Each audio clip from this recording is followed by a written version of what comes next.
Oke, assalamualaikum warahmatullahi wabarakatuh. Eh, Perkenalkan, saya Masyidan Arif Bila AM, saya dan dari kelompok 2 praktikum algoritma dan struktur data. Baik, kali ini saya akan menjelaskan atau mendeskripsikan code dari sebuah program, yaitu program untuk menentukan jumlah tangki dan di mana tangki untuk pengelompokan ikan berdasarkan hubungan predator mangsa antar ikan. Oke, kali ini pertama-tama kita memiliki kelas vertices. Jadi kelas vertices di sini sebagai yang nantinya akan dibuatkan konstruktor sebagai untuk objek nantinya. Jadi pertama-tama di sini kita akan import Java util bintang di sini untuk sebagai library untuk penggunaan fungsi-fungsi yang sebagian besar di Java itu kita menggunakan Java util bintang. Kemudian pendeklarasian kelas vertices di mana di dalamnya akan terdapat variabel data berarti string dan kemudian ada age sebagai objek dengan sebagai objek array list. Jadi array list itu adalah array namun dengan ukuran yang dinamis. Kemudian kita membuat konstruktor dari vertices itu sendiri. Oke. Selanjutnya di sini kita memiliki kelas age. Jadi dalam kelas age ini kita akan membuat variabel vertex dengan tipe data vertices, yaitu dari kelas vertices yang telah kita buat sebelumnya. Kemudian membuat konstruktor age dengan parameter vertex juga dengan tipe data vertices. Oke, kemudian kita akan masuk ke kelas graph. Jadi di kelas graph ini kita akan pertama-tama seperti tadi kita akan import java.util.bintang untuk mengakses library-library yang ada pada Java. Nah, kemudian di dalam kelas graph-nya kita akan membuat objek vertex list dengan tipe array list. Tentunya kita akan membuat metode add edge. Di sini tentunya metode add edge ini berfungsi untuk menambahkan edge atau sisi dari graph. Kemudian selanjutnya kita memiliki kelas metode search dengan tipe vertices. Di sini fungsinya untuk mengakses setiap atau mencari suatu indeks spesifik dari graph yang kita akan tentukan dan kita buat. Di sini di dalamnya terdapat perulangan untuk mengakses setiap indeks untuk mengecek apakah indeks tersebut merupakan indeks yang kita cari dari graph tersebut.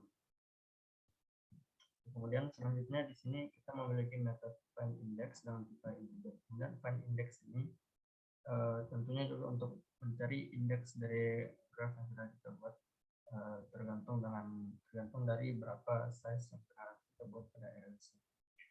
Kemudian selanjutnya ada metode print graph. Di sini untuk menampilkan semua isi graph dari yang telah kita buat sebelumnya, telah kita inputkan datanya. Setelah kita inputkan datanya, maka kita perlu untuk menampilkan hasilnya. Fungsi dari metode print graph ini adalah untuk menampilkan semua data yang terdapat di dalam graph tersebut. Kemudian di sini ada metode getMax chromatic dengan parameter checkmax bertipe integer array.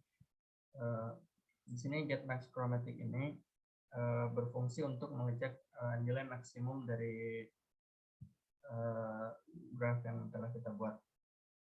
Kemudian selanjutnya ada graph coloring. Nah, di metode graph coloring ini kita akan menentukan kemana ikan-ikan yang telah kita buat sebagai vertices akan ditempatkan di tangki yang sebelah mana.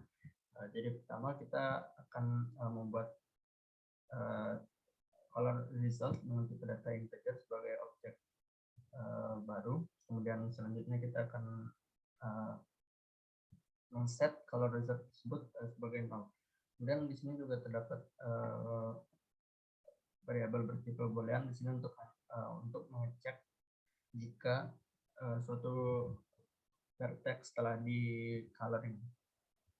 Selanjutnya ada perulangan di sini. Perulangan yang pertama di sini kita untuk mencari indeks, kita bisa lihat di sana ada metode find index yang dipanggil dari yang telah kita buat sebelumnya. Kemudian terdapat kondisi jika color result dari indeks tersebut sama dengan -1 atau not true, maka is color dari color result dari indeks yang sedang dicek maka akan mereturn nilai dari false. Kemudian juga ada perulangan untuk mengecek apabila suatu vertex telah di coloring, maka perulangan tersebut akan di break. Nah, setelah di break maka color result dari indeks yang sedang dicek saat ini akan menyimpan nilai dari C. Selanjutnya array pengecekan dari analysis field akan kita simpan bernilai itu. Selanjutnya adalah kita akan menampilkan vertex-vertex yang telah di coloring dengan vertex yang telah di coloring dengan perulangan di sini. Selanjutnya kita akan mengecek match chromatic dari color result yang telah kita cek sebelumnya, dan yang selanjutnya adalah kita menampilkan pengelompokan yang sudah kita buat berdasarkan coloring-coloring yang telah dilakukan pada vertex-vertex yang tadi. Oke, pada kelas mainnya di sini kita hanya akan membuat objek graph baru dengan dari kelas graph. Kemudian kita akan memanggil fungsi edge untuk menambahkan edge antara dari vertex, dari ke-6 vertex yang akan dibuat pada graph. Selanjutnya kita akan memanggil metode graph untuk menampilkan graph-graph yang telah kita inputkan datanya. Kemudian kita akan menentukan coloring untuk menentukan pengelompokan ikan ke tangki berdasarkan hubungan kreator magnet. Kali ini kita bisa melihat pada hasil outputan. Di sini untuk vertex alpha akan dapat dikelompokkan dengan betas dan cetas, kemudian vertex atau ikan betas dapat dikelompokkan dengan alpha, cetas, dan epses. Kemudian sertas dapat dikelompokkan bersama alpha, betas, deltas, epses. Kemudian deltas dapat dikelompokkan bersama sertas dan betas. Kemudian epses dapat dikelompokkan dengan betas, sertas, dan betas. Kemudian betas dapat dikelompokkan bersama deltas dan epses.